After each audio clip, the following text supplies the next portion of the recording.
ngahlala phansi ngiyabingelela ibandla lenkosi ebusuku ngisazobingelela egameni likaJesu amen kuthiwe angizobingelela ke sanibonani bathandekayo awu amen cela ukuthanda uqala ukubulisa umfundisi wami umfundisi uNhlabathi kanye nomama egameni likaJesu kodwa ngathi incane kakhulu izandla enishayo bathandekayo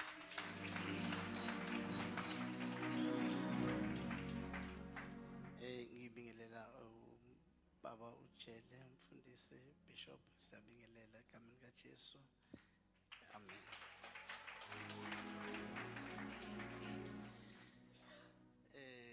ngizobingelela nje bathandekayo abukho kutheni ngicela ukubingelela umfundisi uMkhabela kanye nomama umfundisi uMkhabela uma beliphika lo gcobo ngiyalikhuluma ke namhlanje phezu kwabo egameni likaJesu amen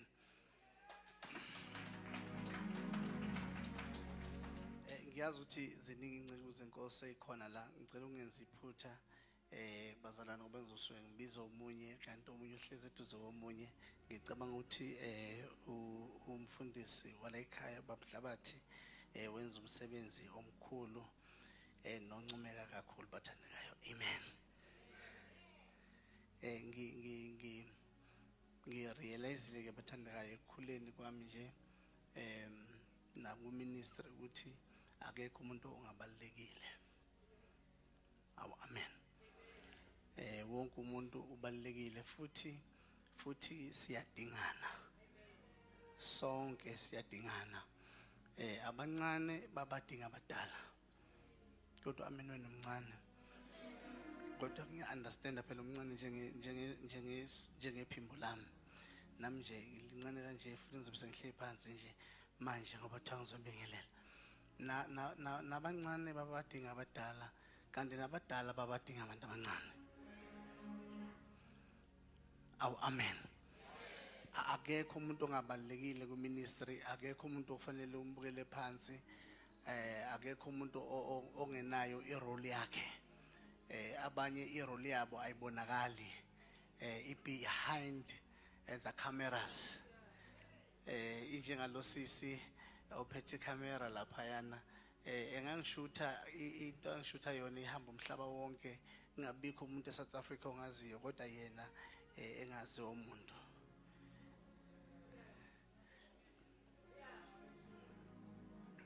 ngiyangizobazalwane yena engebona umuntu kodwa inkonzo ayenzayo ibaleke ngendlela ukuthi iyenza inkonzo epublic ibe public ngempela awu amen ngicela bazalwane ukufunda nje izwi ngiyabingelela MC bonke abakundaba ezitha awu siyabonga amakhefu sithulisa indaba mfowethu umshawo wogubhu siyabonga Simon mfowethu mina uyazi ke ngishomelana nje kanje lokho ngicinza kancane nje wenze ukuthi ngiphakame ungiphakamise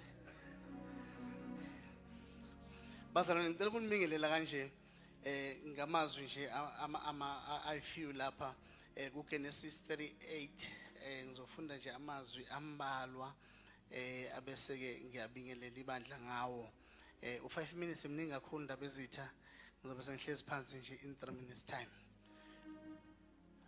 indaba yakhona bazalwane iqala ku verse 22 interesting uJuda noThamari kodwa ngicela ukuthi ngibambe ku 27 ngicine ku 28 kwathi ngesikhathi sokubeletha kwakhe bheka amawele esiswini sakhe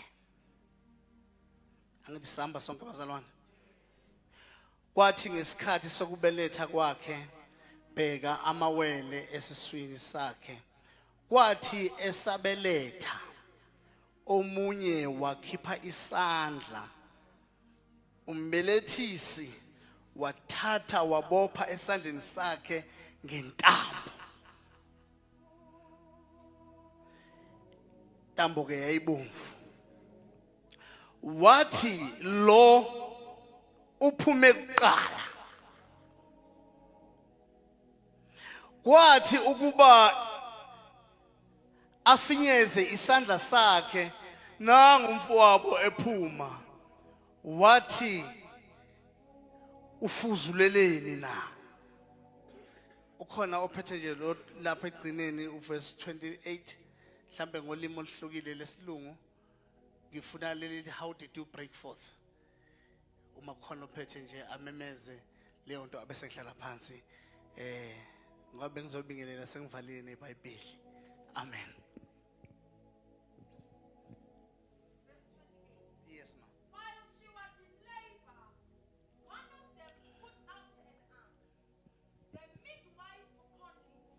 Yes. Tied a red thread around it and Yeah. said, Yeah. This one was born first. This one was born first. He was the firstborn. Yes. But he put his arm there, Yeah. and his brother was born first. Yes. Then the midwife said, so this is how you break your way out. This is how you break your way out. Sanibonani bathandekayo.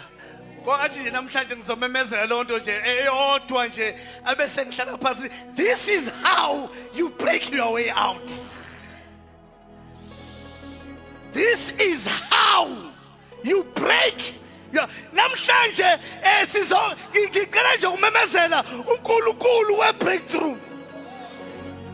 uNkulunkulu ofohlayo njengofohla kwamanzi amaningi sihlangene la emthandazweni namhlanje sizofohlelwa uNkulunkulu wethu. Angisazi isimo sakho osenaso namhlanje ebusuku kodwa ngithi nangu uNkulunkulu ofohlayo. Nangu uNkulunkulu ofohlayo kwi-upper room namhlanje uzosifohlela njengamanzi amaningi. uNkulunkulu mefohla akafuni permission yomuntu. uNkulunkulu mefohla akabuzi umuntu. uma nafohle nje njengamanzi amaningi uyangenelela esimweni sethu usikhoza uNkulunkulu ofohlayo. Hallelujah.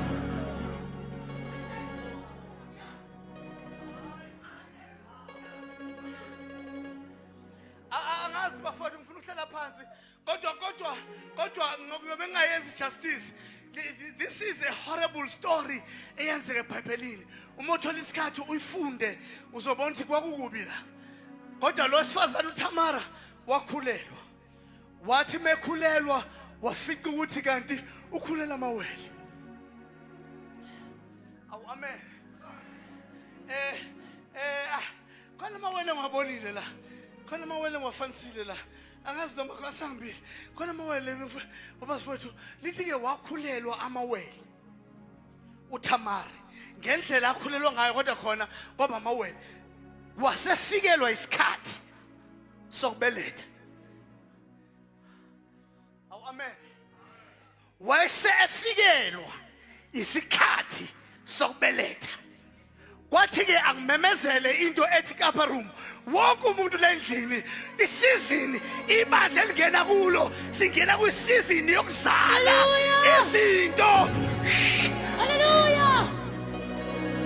Bafowethu angazi noma akodwa bakhona abantu abangizwayo la. Bakhona abantu abayizwayo lento yasezulwini. Ngithi mina ibandla lingena kwisizini yokuzala izinto kade sikhulelwe. Konke kade sitshelwa ngakho sizokubona ngamehlo. Isizini esingena kuyona njengebandla bafowethu ngimemezela isizini yokuzala. Ngimemezela isizini yokubeletha. Ngimemezela isizini yokuphuma kwezinto okade uyigcinile ngaphakathi kwakho kodwa uzibone ngamehlo akho ngoba isizini esikuyona isizini yokuzala. Yonke into oyikhulelwa ezweni lakamoya isizini esikuyona isizini yokuthi uzale. Mhlawumbe bafowethu bakhona abashumayeli izinto ezinkulu kodwa abanye abashumayeli bamemezela ama seasons. uma ubona ungishumayela emi ngaphambili akazini uzoshumayela akazini uzoprove ukuthi unamandla kangakanani akazini uzoprove itheology yakhe kodwa umemezela isizini ethile ngiyancenga abantu base-upper room ukuthi noma ubani ozoma ngaphambili ulalela isizini yakho ukuthi ayikakafiki yini ngithi mina ngizwa ngathi isizini yokubeletha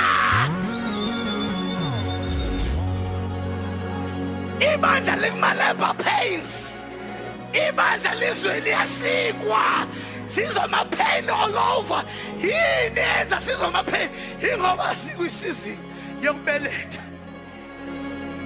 usathane uyathanda or akathandi khona izinto esizozibeletha siyibandla kaNkulunkulu isitha siyavumelana nathi noma sivumelana nathi kodwa khona izinto ezozalwa ezinye ezozalwa namhlanje Jesus. ezinye ezozalwa namhlanje uthe esabeletha waphuma ufirstborn uma ephuma wafasa itambo waqedwa kwathiwa this came first lona ke firstborn iyala ekhaya lona ke indlalifa yala ekhaya lona ke zonke izinto zami uzothwala ilegacy yami lona ke yonke into ngiyothi mangihamba ngimshiyele yona because this is my firstborn wafasa intambo waqedwa kanti uNkulunkulu is here to break forth uNkulunkulu so how did he break forth lomzana siyayazi struggle sakhe siyakwazi ukuhlupheka kwakhe siyamazi la salwa khona siyamazi la afunda khona yenzeke kanjani lento kanti sikhonza uNkulunkulu ofohlayo uNkulunkulu akafohlele esimeni sakho ngiyadeklara njengamanje ngiyasukala ngiyadeklara ngiyasuka la akazi kwenzakalani ekhaya lakho kodwa uNkulunkulu akafohlele ekhaya lakho uNkulunkulu esimkhonza uyafohla njengamanzi amaningi akazi kwenzakalani emshadweni wakho kodwa uNkulunkulu akafohlele labo bantwana bakho bathi nyawupe namhlanje awubazi baphi njengoba ulapha wena kodwa lo Nkulunkulu omkhonzayo akafohlele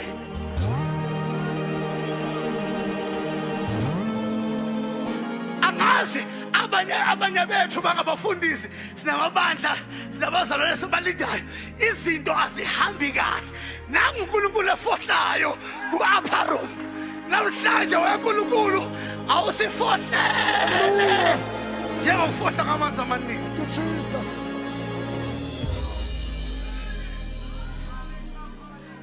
nabesithi ngiyathandaza sesiyathandaza abafowethu ngifisa ngathi noma ubani ola namhlanje engathatha isimo sakhe esihlanganise noNkulunkulu uNkulunkulu awufohlela wakwazi umfohlela uDavide njengamanzi amaningi athi uNkulunkulu ufohlayo ufohla njengamanzi amaningi awufohlele lesimo akusazi isimo sakho nami nginesimo zami uNkulunkulu ufohla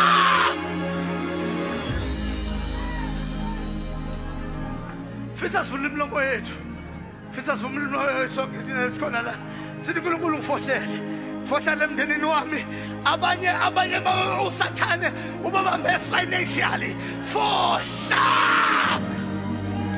in my finances abanye bafuna umsebenzi balana bawufune uqala unyaka manje yophela kodwa bawuthola umsebenzi uNkulunkulu fohla